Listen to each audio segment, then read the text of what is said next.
It's showtime!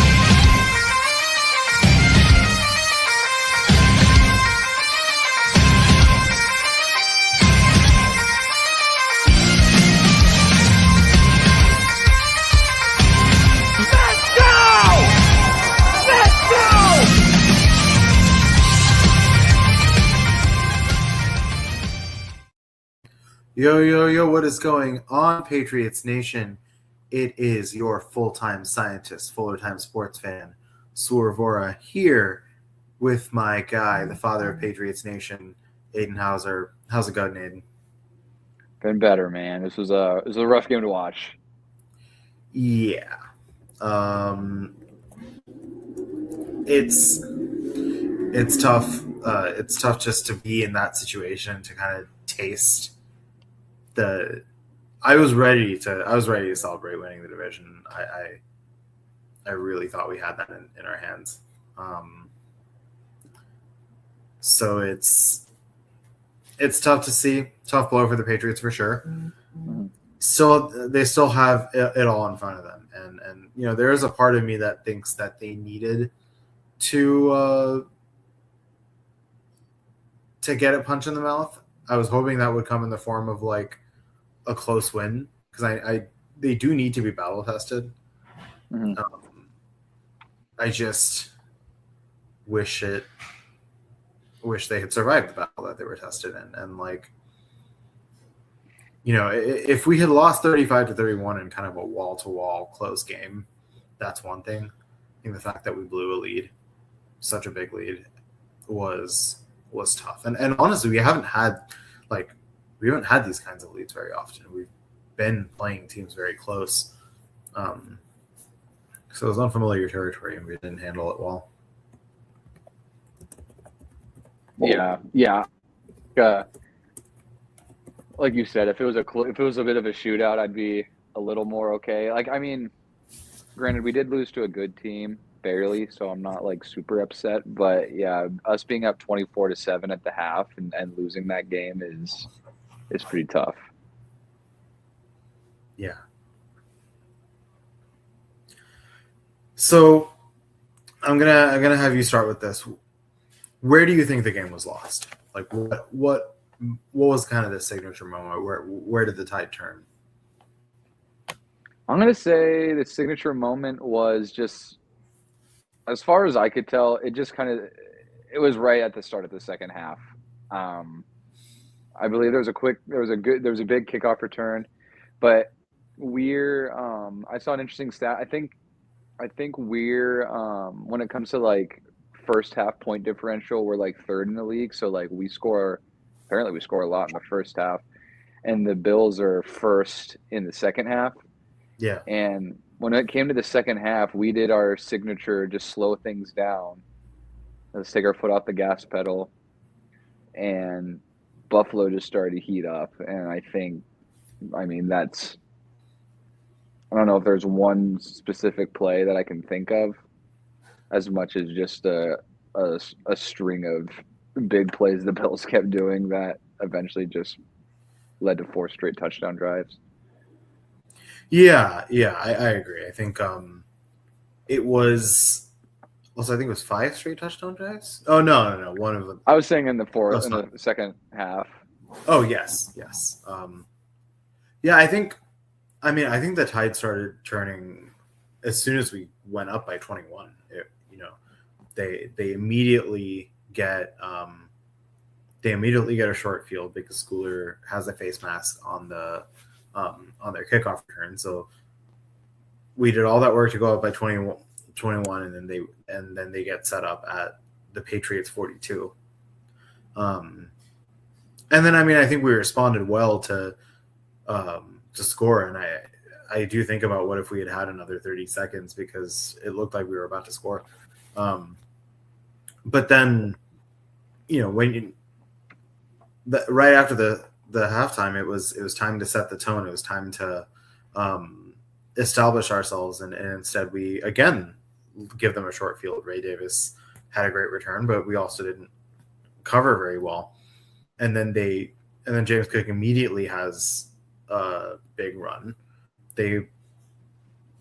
And what's frustrating about these drives is they didn't even have to work for these scores. They were given a short field, and then they got multiple big plays in. I don't think they faced much adversity in those drives, and then we go 3-and-out. And at that point, I'm already feeling uneasy. We're up by 10. We're giving them the ball. I already started having a bad feeling at that time because it just felt like the vibe of the game had just changed. Buffalo's a great momentum team. I think one of the things that they excel at is kind of taking their moments and really turning games in their favor. This isn't the first time they've come back this year from double digits. And they're really good at just they're playing badly for a couple quarters. They find that moment to hang on to and take full advantage. This also isn't the first time we've been burned by Buffalo special teams before. So yeah, I think just exactly what you said. I couldn't agree more that the way that we gave them some life heading into halftime and then really, really gave them life out of halftime. It even when we were up 24-14, it felt like they were winning the game. Yeah, I felt good about the lead, but it wasn't like, I don't know, I wasn't ready to victory lap yet. There was still something that just felt like this was just way too easy at the beginning here. Yeah, I agree. I think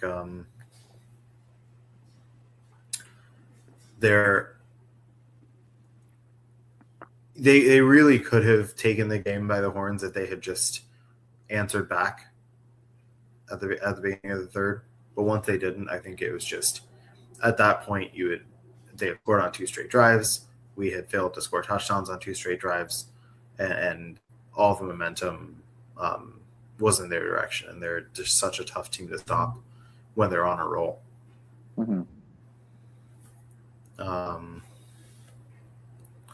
So yeah, let's get into it. Would you? What do you think? Do we start happy or do we start sad? I think we start sad. Sad. I don't know. Yeah. Let's plunge into despair, and then as we head towards the Baltimore preview, go back into the direction of optimism. Okay, so a down right now? Yeah. I'm going to say our defense, just in the second half, was just pitiful. We looked so good. We were so aggressive, locking up defenders. I mean, hitting hard. It was awesome the first half.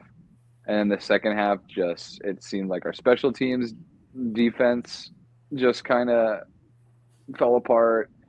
We were letting James Cook run the ball everywhere. We were letting Allen get open. We were letting Allen scramble. It was sloppy. I think a big part of that is we had a game without this is our first time playing Buffalo without Milton Williams and Bobby Spillane. So those, I mean, arguably two of our top, I wouldn't say arguably, just two of our top defensive players just weren't even playing. So I'm sure that played a big part in it. But our defense was pretty pitiful that second half. I feel like we couldn't stop anything. Yeah. I especially felt it on the interior. Linebackers didn't do a great job on the tight ends. We definitely, like you said, could feel the absence of Robert Spillane. But this is where it would be nice if we had a little bit more depth. And I mean, we felt the absence of Milton Williams. But this is exactly why I was frankly shocked that we didn't do anything at the trade deadline, because I felt like we needed that extra depth piece so that we can survive injuries like this. So, I feel like things will get better, hopefully, when Milton Williams comes back. But I also think there were schematic issues. It felt like we were kind of defending not to allow the big plays. And in doing so, we allowed a lot of short to medium, really easy plays for them.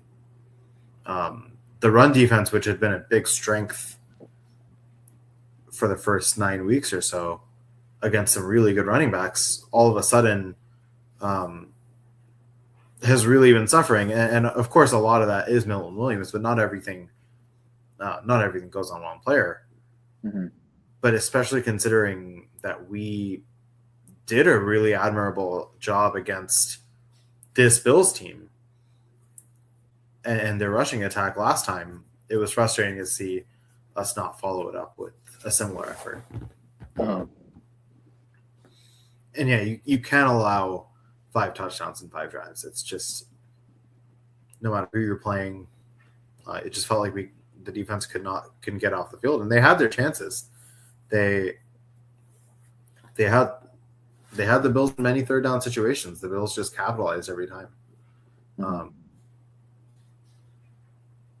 And again, it's not just about how you. It's about how you approach these big moments. You have to find ways to take the situations.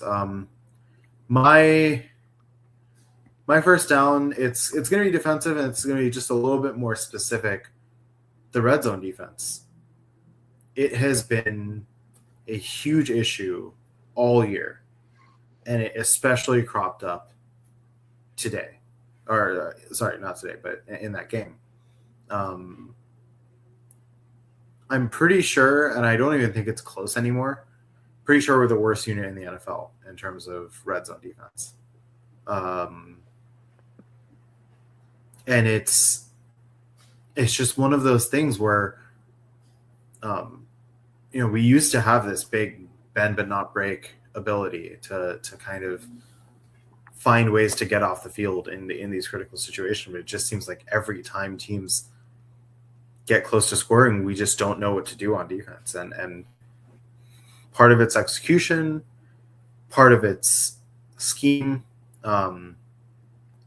Maybe we're feeling the loss of Terrell Williams. Maybe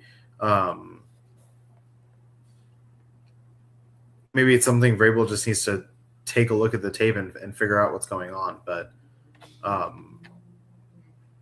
it's not a talent issue. We have the talent. We have good players on defense. We just need to find a good strategy that works for us in these kind of close, small field situations. The field gets compressed. I think we do well in terms of stretching the field and covering a long range. But when things get close, it seems like we struggle. Looking at the stats, we have allowed touchdowns on 75% of red zone opportunities. That's horrible. That's so bad. And in the last 3 games, we have allowed touchdowns on 86% of red zone opportunities. That is bottom of the NFL level stuff. I mean, it's the worst mark in the NFL. This is the kind of stuff that your truly bottom feeder teams would be dealing with. You can't be a Super Bowl contender and have this kind of stat. No. Well, I mean, especially when we play against like really good offensive teams like the Bills, like they're gonna make us pay for that kind of sloppiness. Yeah, I mean, it could not be a worse matchup. A terrible red zone defense and one of the best drive closers, maybe even in NFL history, in terms of when Josh is knocking on the door, he usually gets there. Right. What's going to be interesting, and we'll get into this later a little bit more, is that Baltimore, it's second to last in red zone offense. So maybe that'll be a nice little matchup for us. Who sucks more? Their red zone offense or our red zone defense? They've only scored on 44% of their chances. So that's nice. And the Jets are fourth to last. So brighter days ahead for the rest of the regular season. But more importantly, like this Buffalo team, moving past this game, because I still think we have a good chance to win the division and a lot of the things that we're looking for are in front of us. But the real question is, if we face this team a third time in the playoffs, what are we going to do about this? Because the way we ended this game will not work. Not against Buffalo, not against really any of the teams in the AFC playoff field. and so one of the good things is that this is a bit of a learning opportunity. You get to learn through a regular season loss where you still have a game cushion in the division. Luckily, because of Buffalo's loss to Miami, we don't even need to win this Baltimore game to win the division. We can win the 2 games against Miami and New York. Now, the Baltimore game is important for the number 1 seed, but it's right now more about figuring out how to approach these big moments in the playoffs when everything counts. There are no second chances in the NFL playoffs. Mm-hmm. I think it's something that needs to improve when we get to the playoffs too, which is kind of my second down is where's Stephon Diggs been the last month? Just looking at his stats right now, like the last good game he had was when we played the Jets, and that was November 13th. He was 9 for 105. But I mean, since then, Bengals 2 for 20, Giants 3 for 26, Bills 3 for 26. Yeah, it's especially disheartening. I was thinking that this could be a get-right game for him because of the revenge game, the performance he had last time against the Bills. He hasn't been bad. He's just been quiet. I don't think he's been on the field as much either. He might just be I can't remember if he's playing slot only or not, but I know he's not playing every snap.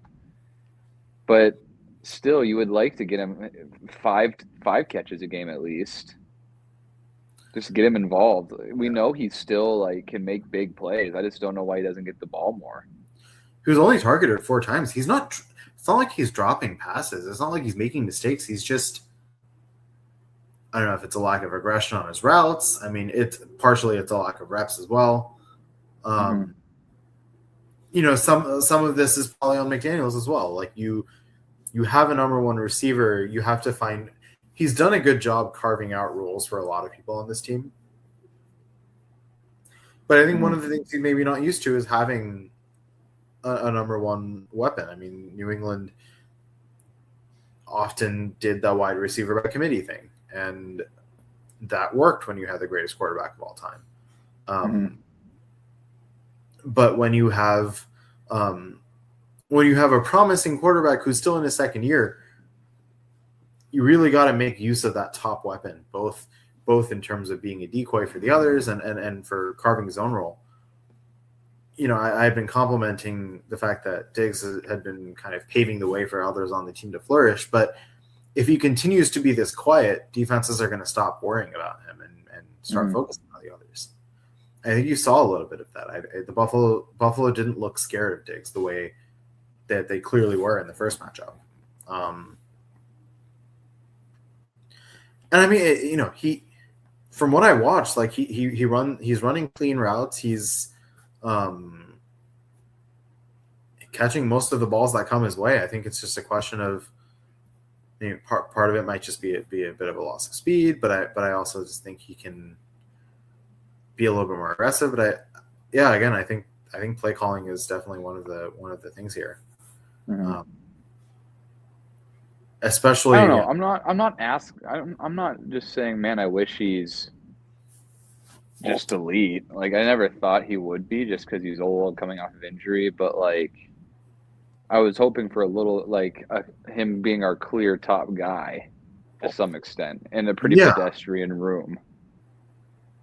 Exactly, and I think that's a totally fair expectation. That's we took him in to be that guy. And he is. I mean, he does lead the team in receiving, but not by much. And he only has 3 touchdowns. I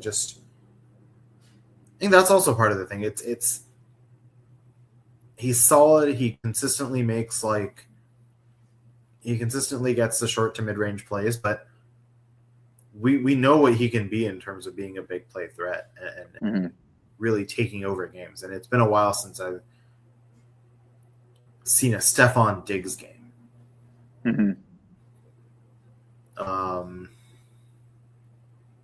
For my second down, I'm going to say special teams. specifically punt coverage. Kickoff coverage. It's been a problem against Buffalo before.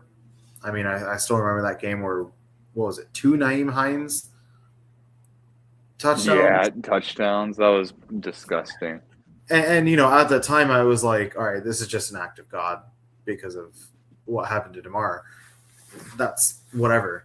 But it made a difference. You both, we were talking about that critical stretch of the game right at the beginning of the second half and right at the end of the first half. And those drives started with short field. There's some kind of confidence boost that an offense gets when they realize that they only have to travel 40-something yards to finish.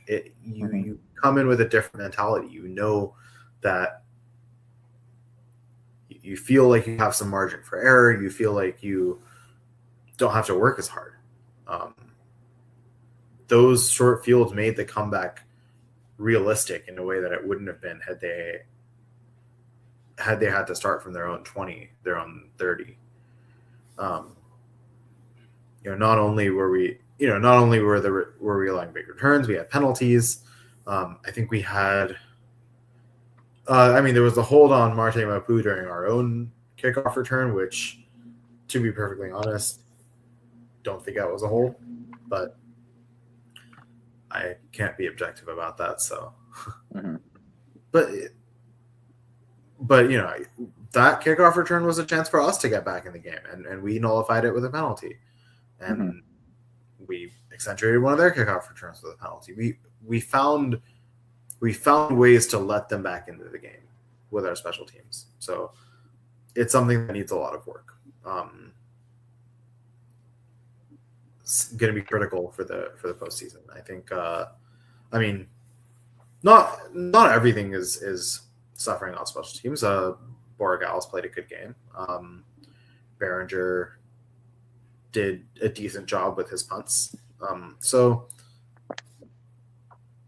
that all is fine, but kickoff coverage has been an issue in New England for quite some time now. And it's not going to fly in the playoffs. Right. Yeah, we got to clean some things up, because when we get to the playoffs and play some good teams, like, every little advantage that we have is going to make a big difference. Yeah. We're on the third down already? We're on the third down. Okay, I'm not going to steal yours because we were already talking about it. I'm just going to say injuries is a big down. I don't think our depth is horrible, but it was definitely clear that we're missing some notable players. We were sacked 3 times today. I don't know if it was all on the left side, but Lowe is playing well in comparison to last year. I know it would be nice to have Will Campbell back. Cook was running up all up on us in the middle, and that's where Milton Williams would be a help. And then if he gets by Williams, Spillane's a good run stopper as well. Those are significant guys. And we only lost by 4. There could have been 2-3 plays that could have been made by 2 of those guys that could have decided the outcome of the game. It was that close of a game, even though they scored 4 times on us in the fourth, 4 straight touchdowns or whatever. I guess their drives. It could have taken another sack or stopping James Cook or just something like that to potentially change the outcome there. Yeah. No, and you're right. There were chances for us to stop things. There were a lot of third downs on those drives, and we just found ways to lose. Wasn't one of their touchdowns on a 3rd and long? Yeah, it was a scramble, and I think it was a touchdown to Knox in the end zone. Yeah. Obviously, not much can be done about this season, but I would say adding some extra bodies to the lines will be instrumental for next year, and I think it should be an off-season priority to get a second edge opposite Harold Landry. Of course, we didn't expect Keon White to flop like this, so that's partially our bad. But when we did all this selling at the trade deadline, it should have come with some buying as well, because you can't just have your entire strategy be let go through players who all have meaningful playing time and do nothing else. So for me, this game really made it very clear just that how badly we needed some of those extra bodies. It's more physicality, more of a push. Right. And on the offensive line end of things, I mean, Jared Wilson, it was his first game back, and I think it kind of showed. But it's good to have him back. Missing Will Campbell, but I honestly feel like Fedarian Lowe's doing a very serviceable job. And I know at least one of those sacks by May was more on him for holding on to the ball for too long. But I also thought that receivers had a harder time getting separation. Injuries are tough, though. I think Spillane would have been huge in this game. I would even go so far as to say that just given that kind of lack of quality linebacker play in this game, that if Spillane was in this game, we might have won.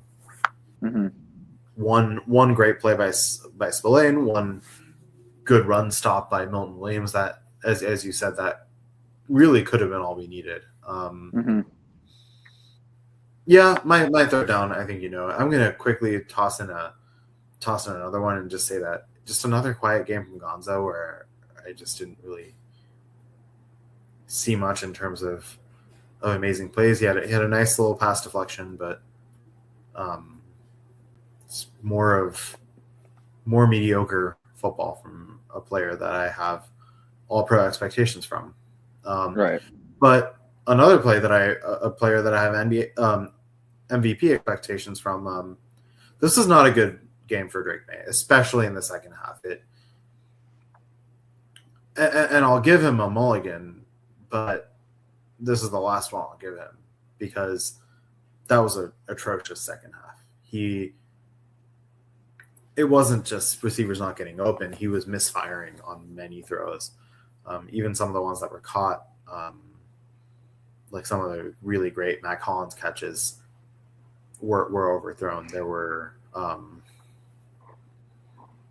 some very good opportunities that were ruined by errant Drake May throws, and then the pick, not ideal. At the same time, he also borderline pass interference there, but I think the ball was still thrown into a bad spot. It could have been thrown, if he had underthrown a little bit, then could have put it in a spot where only his guy could catch it. So frustrating to see a little bit of boneheaded play from him. I think he could sense the moment. He could sense the pressure. What I am going to give him kudos for is just kind of how he competed out there and how he responded. He was very professional. He took the loss well. I think he's going to learn from this. This is the kind of game you need in your second year to kind of recalibrate and figure out what to fix in your game.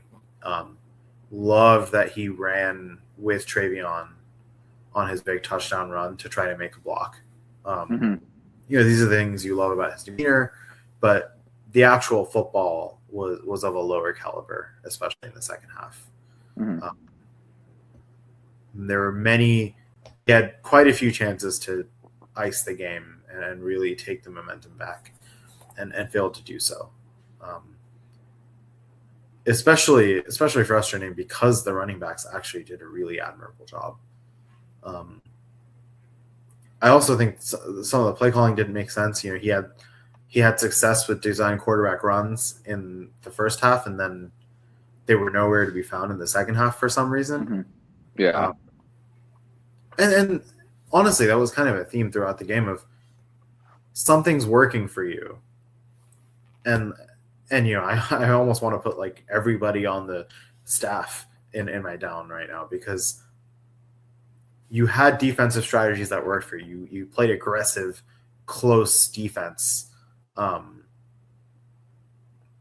and you kind of switched to more prevent type defense and gave Buffalo space and gave Buffalo time. And then on offense, you play very conservatively, where aggression kind of helped you and innovative play calling helped you. So, there's a certain, like, if it ain't broke, right? There's a reason you were up 21-0. There's a reason you were up 24-7 at half. There were things that were working for you on offense.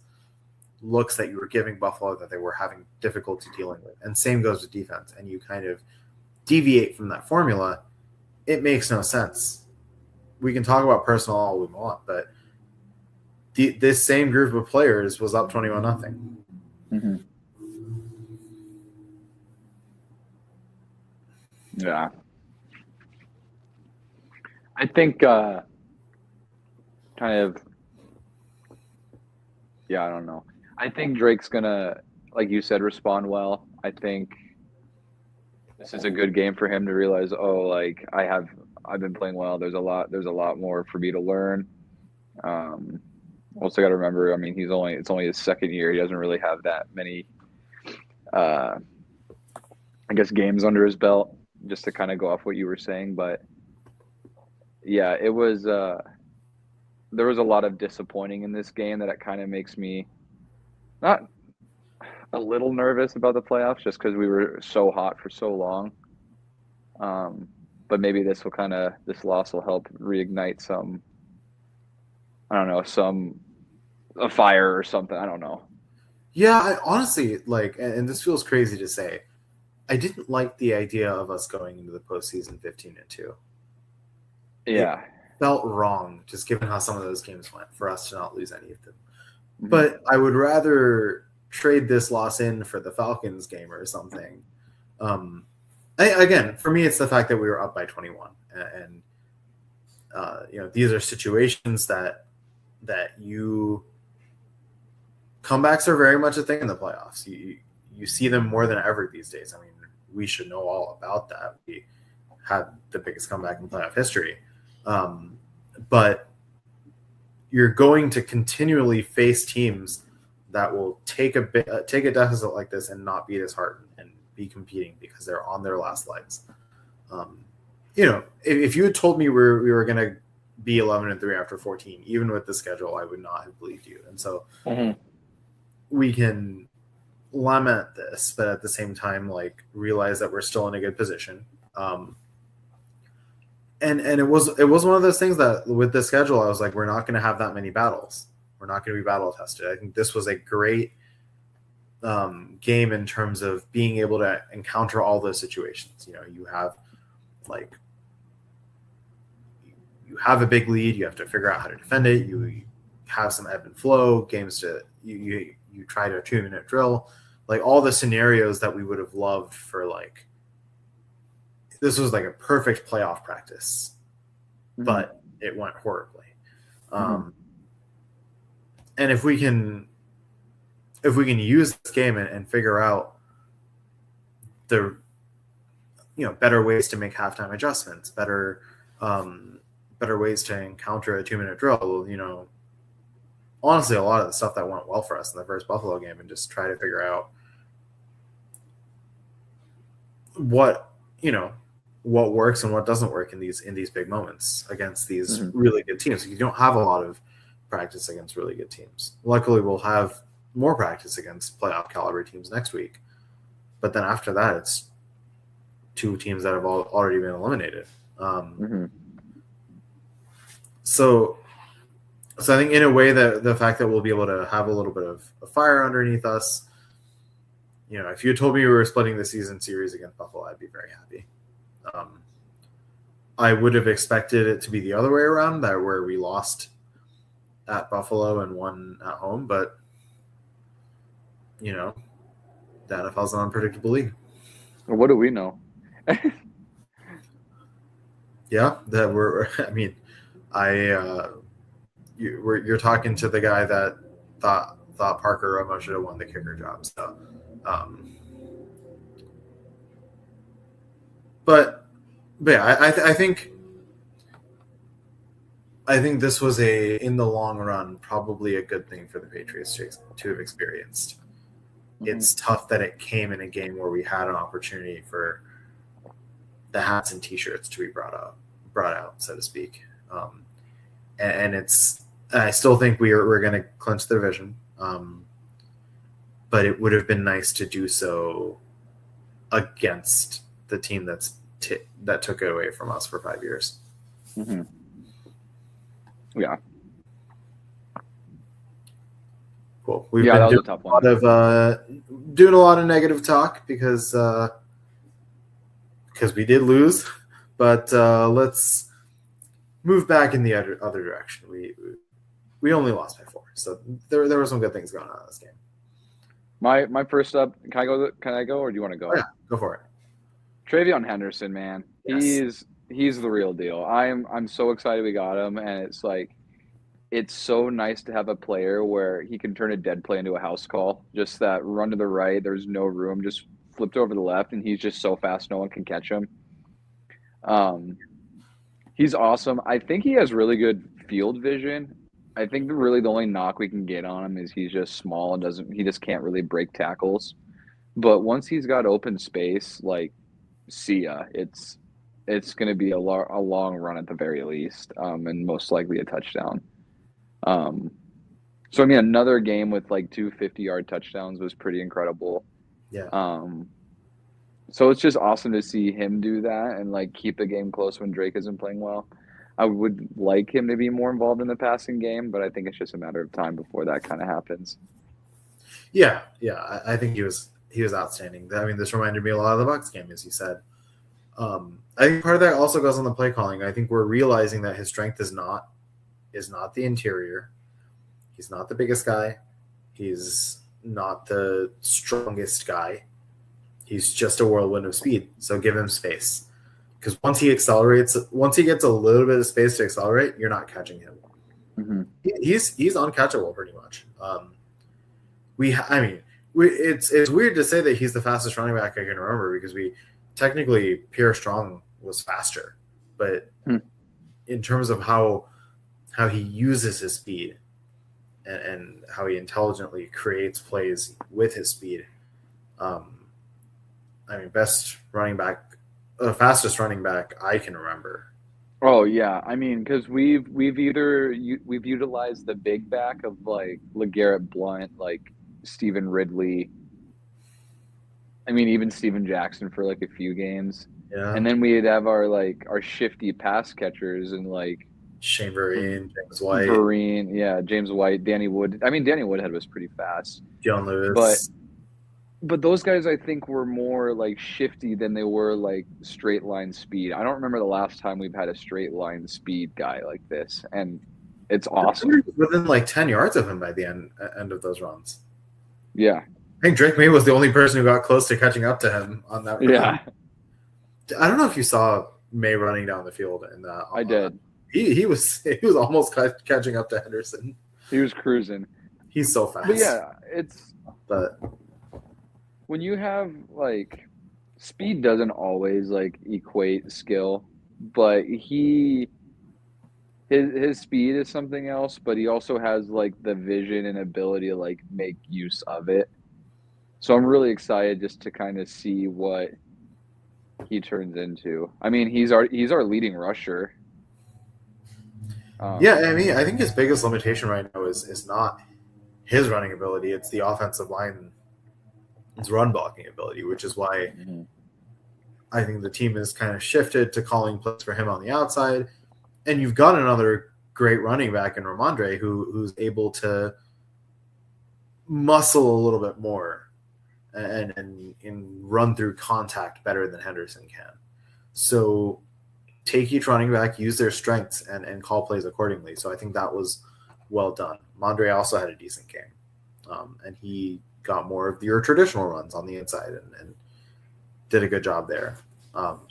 Quick thing too, just want to say, according to DraftKings as well, as of this last game, Travion Henderson has the best odds of winning Rookie of the Year. Wow. Because like Buka and Tet have been like pretty quiet the last month, and he's like kind of flipped it. Yeah, I mean, when you're talking like how crucial his contributions have been for the team, I mean, it makes a lot of sense. I think he should be the odds-on favorite. He's the only reason we had a pulse in this game. Mm-hmm. And I mean, he could have. There's a very good chance he gets to 1,000 yards. I mean, he's at 773, I think. I think that's crazy. I think he has almost as many yards as he has more yards than Steph. Yeah. Which is even more impressive because he didn't really do anything until like week 5, week 6. Yeah. I mean, and granted, a lot of those plays have come on just big chunk plays, but that's the kind of running back he is. Love that we have a big play back. I mean, big play mentality is something that we had been lacking, and he brings it. Mondre has been good. I mean, lately he's actually been very good, but he's been more the short, medium yardage kind of guy. I mean, you don't see many huge runs from him at really any point in his career. So I think it's a really good tandem. I think the two work together really, really well. And they have complementary strengths. So it's really good to have both of them. Right. And we've been calling for Henderson's role to be increased, and they listened. Yeah, someone's at least listening to the podcast. Exactly. My first up is going to be Matt Collins. He was awesome. Just some unbelievable catches in big moments. He's a big play receiver. You don't often see like many. He doesn't have like tons of catches at every game, but he makes big catches in big moments. And there were a couple of errant Drake May throws that he was able to get his hands on. And I mean, he's one of the people kind of giving the Patriots offense a bit of a pulse.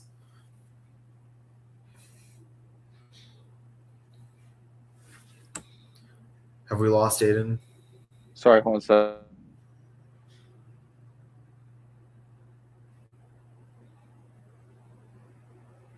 Well, I'm going to keep vamping while we're waiting for the father of Patriots Nation.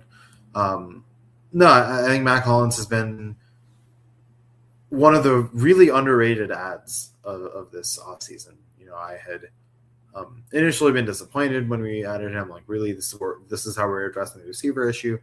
But I think he's been a really good complementary piece. Uses his size well, but he's also shifty. He's intelligent, and he's clutch. I think he has good chemistry with Drake May. So it's been great to see. It's been great to see him grow throughout the course of the season. I think he's going to be a big piece as we head into the playoffs. For me, I rank the Patriots. If I rank the Patriots weapon in terms of impact, I think they might have on Sunday's game, for instance, he's near the top. And he's been able to bail out Drake May in a lot of important situations.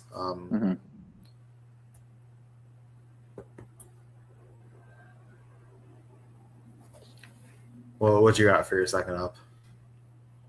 It's tough to figure that out.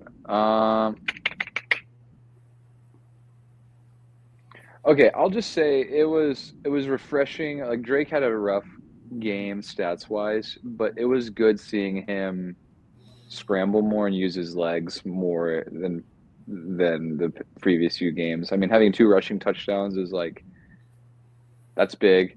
And then even as he just ran down and blocked for Ramondre or Travion, like that was big, but just using the tool that he has of his legs is big. I know his rookie year he ran a lot, and I'd argue way too much. Anytime there was pressure, he would just take off. And then I think this year he like dialed it way back where he was running way less than we thought he would, which is fine. Like obviously you wanna look downfield, but I think this game was good to see him run a little more because he has that ability to. Um, he's not going to be that 1,000-yard rusher, but he can definitely be like a 500-yard rusher and like Josh Allen, Jackson Dart type. So yeah, I don't know. Did you just put Josh Allen and Jackson Dart in the same sentence? I did. Dart gets like 60 yards a game. It's pretty remarkable. It's true. Like, it's true.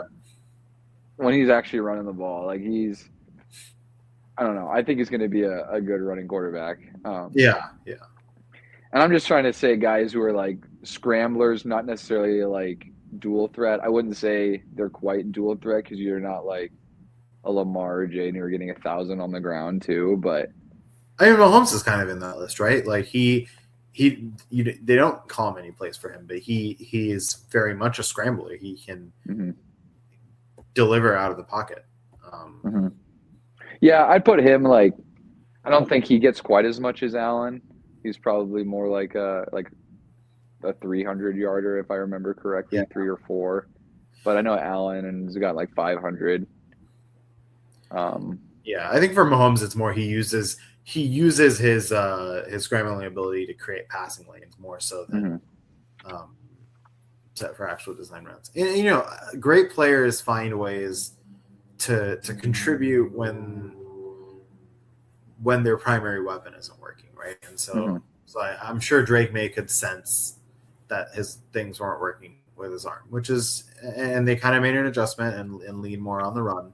But he got things done running the ball, which is why it was especially confusing why they didn't call more design runs for him in the second half. Bizarre. They should have stuck to it, but between trying to contribute as a blocker, between doing the design runs that he did do, I think he tried to play his way out of that slump. I think he just couldn't find what he needed this time. So I think it was nice that we introduced that wrinkle back into the offense. I just would have liked to see more of it, especially given how well it was working early on. I mean, really, the running game was the main thing that was working for us. As good of a we outgained a team with Josh Allen and James Cook by almost 100 yards on the ground. That is something. Yeah. So yeah, I don't know. I think add his ability of rushing to like an actual solid passing outing, and like there's not going to be many teams who can beat us if we play a fully like on game Drake May. Yeah. Like the fact that we played against a poor Drake May and like the rest of the offense was playing well and he still rushed a little bit and we lost by 4 is like that should be it's a good feeling. About as good a feeling we can get it from a loss. And just like we did play well, just not good enough. But like we know what we're capable of, and we played against a really good team. It's weird assessing this game because we had moments of championship level play, and then we had other moments of we don't even belong in the playoffs level of play. And I mean, it happens, right? Like you can't bring your 100% level game in and game out. It's just not possible, especially this early in the career. No player found ways to win games when playing kind of poorly like Tom Brady did. I mean, he found ways to kind of simplify the playbook, to rely on his kind of rely on his favorite guys, rely on checkdowns, get the ball out quickly, and get a rhythm going with the short passing game until he could kind of establish things deep. I've seen moments of that kind of problem solving from Drake May, which has been good. I think this game could use a little bit more of it, where it would have been nice to see him just try checking it down every so often until he kind of got his mojo back and was ready to be aggressive again. So I would have liked to see more of that. But, Vrabel knows firsthand what it's like to have a quarterback on his team that's capable of doing that kind of problem solving. And I think he can adapt a lot of what he saw and develop strategies for May to play himself out of his slump. Because at some point, if we are to make a playoff run at some point during one of the games, Drake May is going to struggle a little bit. And figuring out kind of collectively what to do about that and how you can find ways to still be productive on offense while that's happening will be important. And I think we tried, and I just didn't think we found anything that worked this time. Right. For me, my second up, I'm going to say Jalen Hawkins. He was just all over the field. I need to look to see what his stats were, but 11 tackles. That's not surprising. It just felt like he was everywhere. He was on the ball. He was on the player. I felt like he was instrumental in keeping. Obviously Buffalo had plenty of big plays, but it felt like he was mitigating some of that damage and preventing plays from breaking completely open. We're feeling the loss of Peppers quite a bit, and Duggar, like our two primary safety cannons, are not with the team right now. But I feel like Jalen Hawkins has taken advantage of this opportunity and really elevated his level of play. I mean, honestly, I think the rising level of Hawkins was one of the reasons we were okay trading Duggar. And I think he's his football IQ has been, I feel like, improving throughout the course of the season. I feel like he's become more comfortable. I just feel like his field vision has gotten better. His aggression has gotten better. I think he's become a very, very critical piece for the defense.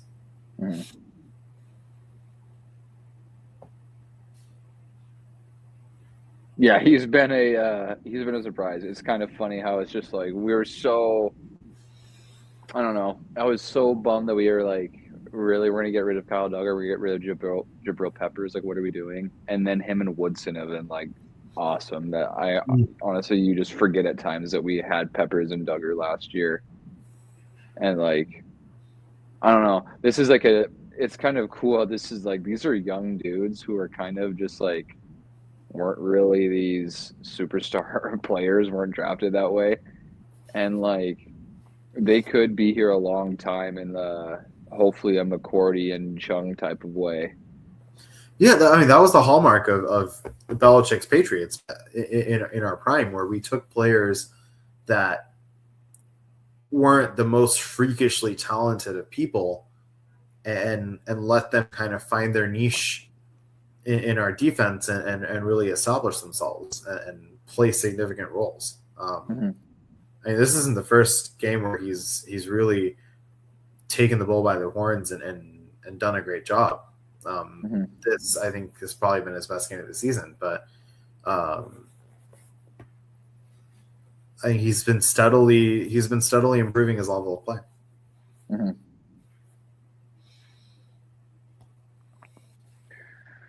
My final up, huh? Yeah.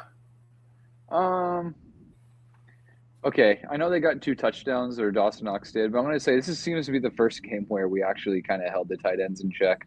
I know we lost. I know Josh Allen kind of torched us, but both tight ends only had like 3 catches for like 40 yards. both each. So I mean, I guess together it was like probably 6 for 80, 6 for 70, and 2 touchdowns or something. But the fact that it wasn't like time and time again the tight ends just killing us was kind of good to see. I don't know.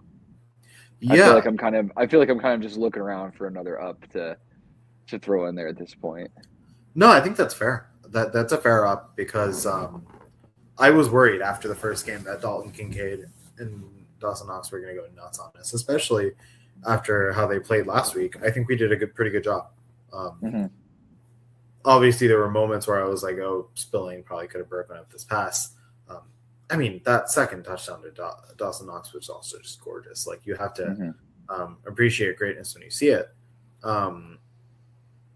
You can only curb Josh Allen so much, right? And beyond that, it's a matter of getting out of your own way. And I think the Patriots struggled to do that at times, but I think generally the way we defended the tight ends was pretty good. I mean, even the Knox touchdowns, the second one, it was not. I mean, it was not an easy catch. We had him covered pretty well, and then. Yeah, I mean, he had 3 receptions. The tight ends combined for less than 100 yards. Better than pretty much anything the Patriots have done in the past few weeks. So I agree that was promising, especially with Mark Andrews coming up. Yeah, I think it's something that hopefully we improve on and keep playing off of that. Because I think that's probably our weakest spot is, I don't know, that would probably be more of the on-ball linebackers, like coverage skills. I think we got a lot more run stoppers when it comes to linebackers. Yeah. But I don't know. Spillane is again, I really feel like we were missing Robert Spillane. I think we need 2-3 more of those.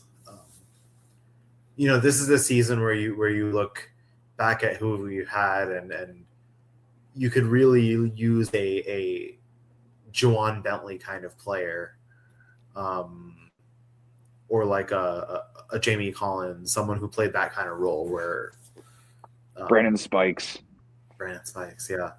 What is Juwan Bentley doing these days? I think he might be a free agent. Let's get him then. He's a free agent. What are we doing here? Well, it says he's a Pittsburgh Steelers. Oh, is he? Yeah. He just says he's a professional football linebacker. He was recently. He was briefly on the Steelers this season. I guess they waived him. Let's get him. I mean, both in terms of getting a leader and just also in terms of potentially, if he's able to get back to form, being a real contributor on this defense, especially if there's an injury. I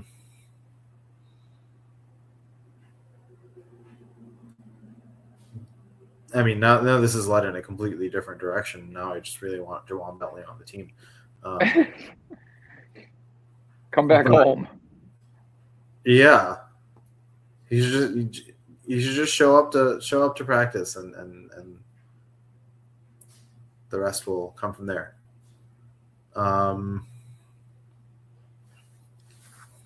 But I think we could use that kind of linebacker, but I do think we did a decent job.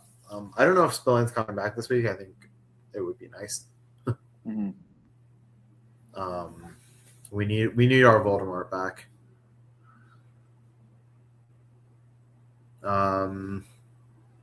For me, my third up is, I mean, fast starts have been an issue for the Patriots in the past. They did a really really good job to start this game. They set the tone. They started aggressively and followed up they followed up their touchdowns with defensive stops. They did everything they needed to do to kind of set the tone for this game in their direction. Yes, they didn't finish from there, but this is exactly how you want to start games. Obviously, part of it. I'm just saying due to the score, but it also just felt like, from an intent perspective, we were going for big plays. We were playing aggressively on both sides of the ball, and I don't think it's an accident that the phase of the game that it felt like we were playing the most aggressive was the phase of the game that we were leading, and the phase of the game where it felt like we were playing very conservatively was the phase that we were losing. Love that intent to start the game. In the future, why not just keep that up for 4 quarters? That would be nice. But yeah, it was good to see a nice fast start.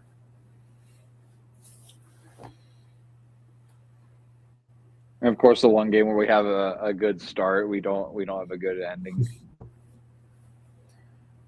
Yeah. We just need to string together the first half of this Bills game and the second half of the last Bills game. And then now we're talking perfection.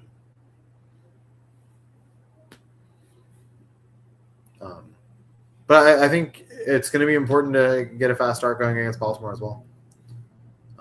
And briefly, because I know we've been on the clock for a while, let's talk about this game.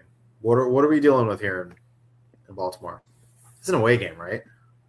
I think so, and it's a Sunday night game. But we're a good away team. We might be a better away team than we are at home. I think we have at least 2 losses. Honestly, all 3 of our losses might have been at home. Let's see. The Steelers' loss was in Foxborough. The Raiders' loss was that also a home game? I think it was. Let's check. So maybe home field advantage through the playoffs isn't what we want. No, don't say that too loudly. They're going to intentionally lose the rest of their games then.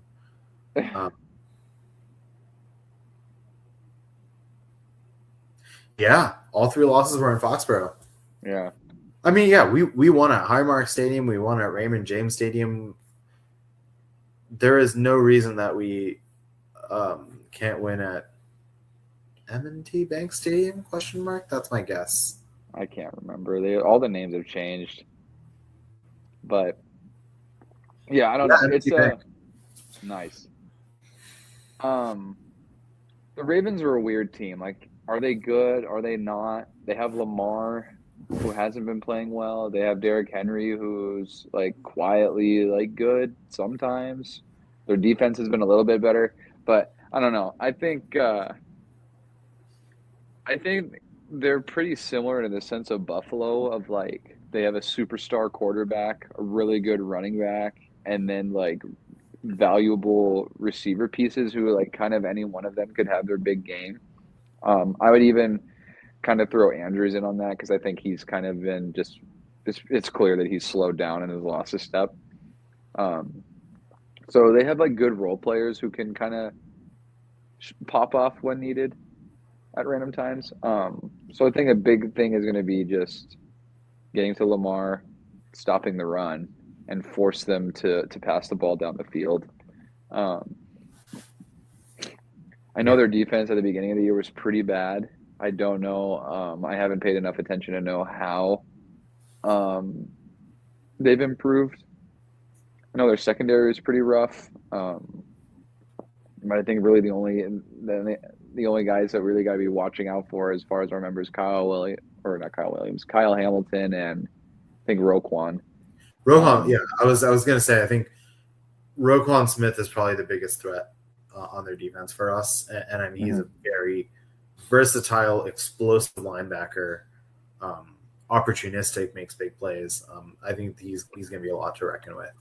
The Ravens defense is kind of locked in of late, but not. They've been very inconsistent.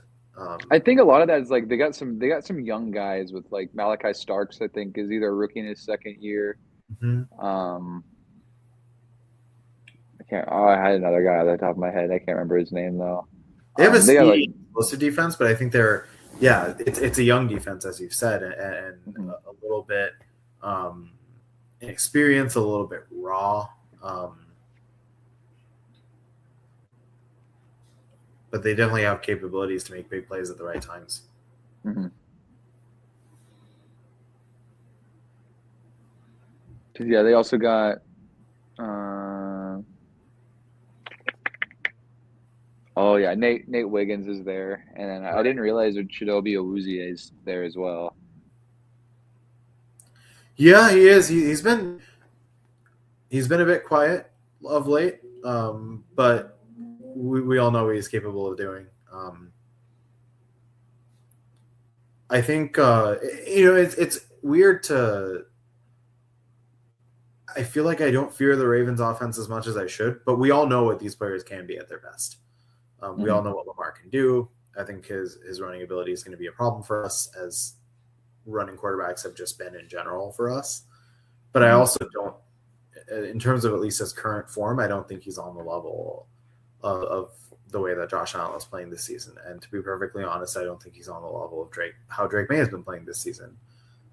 And it's been more than enough games where I'm not sure that he's going to, anytime this season, get back to the form that he was at. But we also know that this is a big moment for the Ravens. This game is probably more important for them than it is for us, even though dude, it's the Kyle Van Noy revenge game. That's true. Oh, that was a beautiful pick from him in the last game. It's really annoying seeing players do well, like our players do well outside of New England. Yeah. I don't know why we let go of Kyle Van Noy. He's another player that I think we could really use right now. He's aggressive. He gets after the ball. Kind of versatile between pass and rush.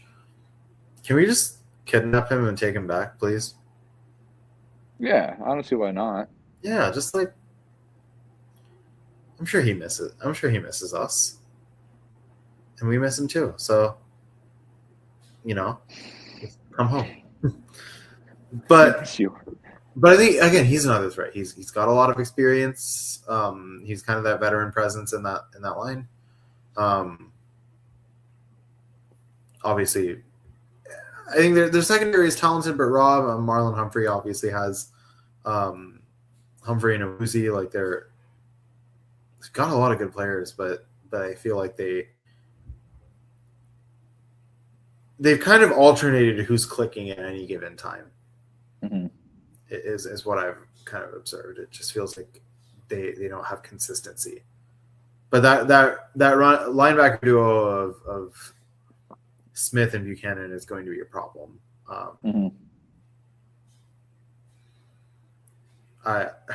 Smith had 14 tackles in the last game. My goodness. Jeez. And he's up to 114 for the year with only 12 games under his belt. But that doesn't even surprise me because I know what kind of player he's capable of being.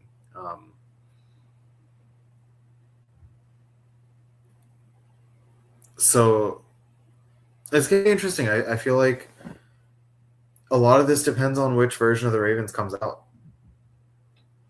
But for the Ravens, this could very much be the game that decides whether or not they make the playoffs. So for them, everything's on the line. And we need to play like everything's on the line. Otherwise, we're going to lose this game.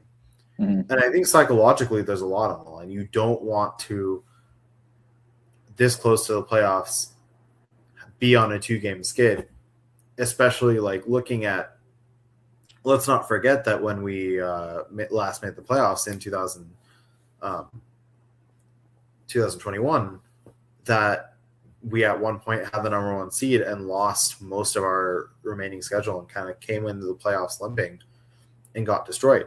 How you enter the playoffs matters. And I think this is a big game for us in terms of, this is kind of our last hard game remaining, to be perfectly honest, with all due respect to the Dolphins and the Jets. But now that the Dolphins don't have anything to play for, I don't think that game's particularly difficult, and the Jets are the Jets.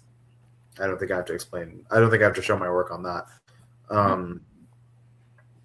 So this is your last prove it game, and I don't really care what the rest of the league thinks of us, but I do care about proving something to ourselves. Mm-hmm. Coming in with that confidence of we can beat a team playing for it all, playing for their lives. We can beat, and I think for Drake May, the psychological aspect of can I beat Lamar Jackson, especially after losing to Josh Allen, having the confidence boost of being able to follow that up by beating Lamar Jackson, that would be big.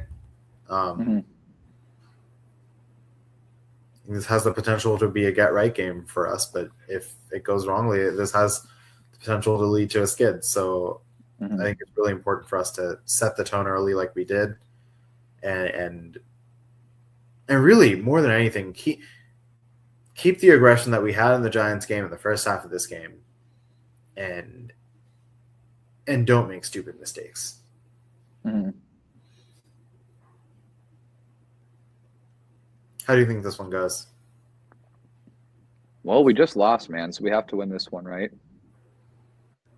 I'm going to say we're going to win 3,000 to – no, I don't know. I will say we win 28 to 17. And I say 2 Lamar rushing touchdowns. So 28-14? And then a field goal, sorry. Okay.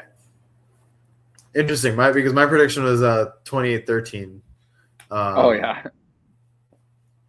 Yeah, I'm not buying it on this Ravens offense. I think this is going to be a get-right game for the defense. Let me check. If Spillane is playing, I think Spillane's worth 7 points. So depending on his availability, I will either say 28-13 or 28-20. Okay, he was a game time decision on Sunday, so I think he'll probably play this time.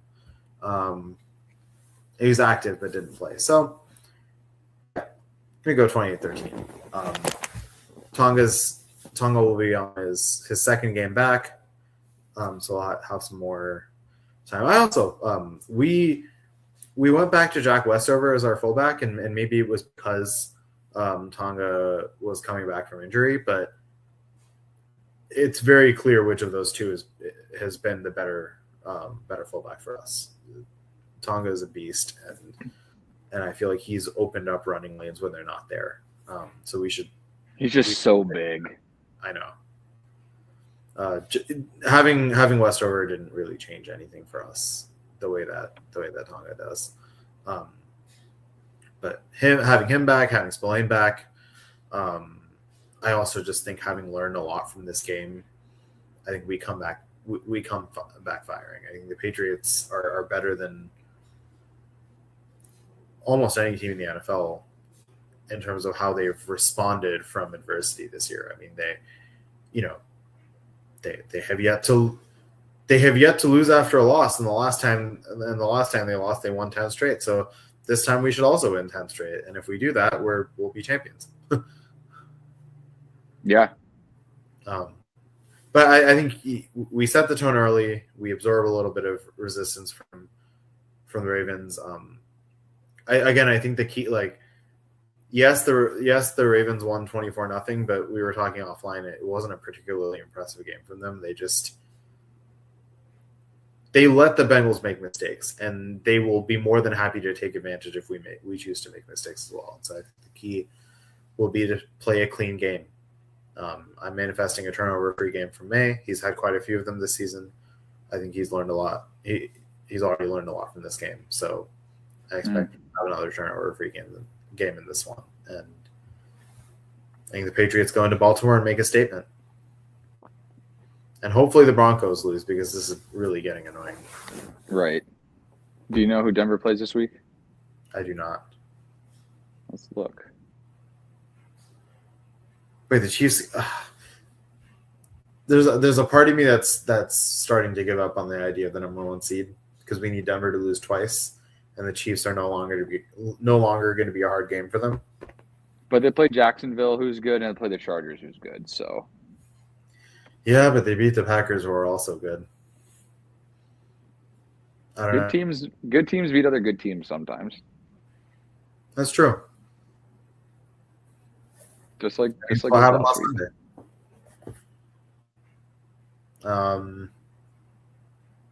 But the division is very much to play for. Mm-hmm. And to be honest, I think this game may end up being inconsequential for us because I think we end up winning the division on the back of wins against Miami and New York. I think Denver will unfortunately clinch the number 1 seed. But I think psychologically this game is extremely important. Yeah. It's good for that morale. We need the morale booster. And just that practice against a playoff caliber team and a multiple MVP quarterback. This is a great chance for Drake May. This is a great chance for the defense to get it right. And almost like in a way, you almost get a do-over at the Josh Allen style of quarterback. Mm-hmm.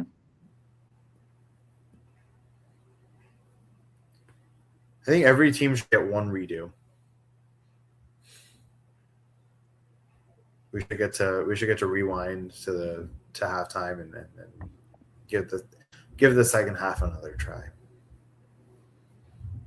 But this game is kind of our opportunity to do that against a team that has an extremely capable running quarterback and an extremely capable running back. Our get right game. The Kyle Van Noy revenge game. This is but it's us taking revenge on Kyle Van Noy. I don't know what we're taking revenge for. Just leaving us. But sure. What other revenge game storylines do we have for this one?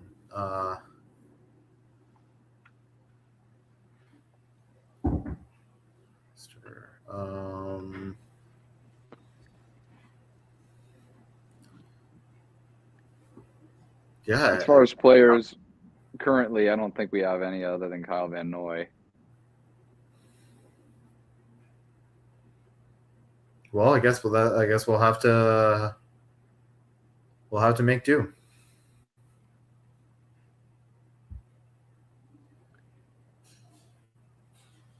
Yeah, Kyle Van Noy revenge game is all I can think of.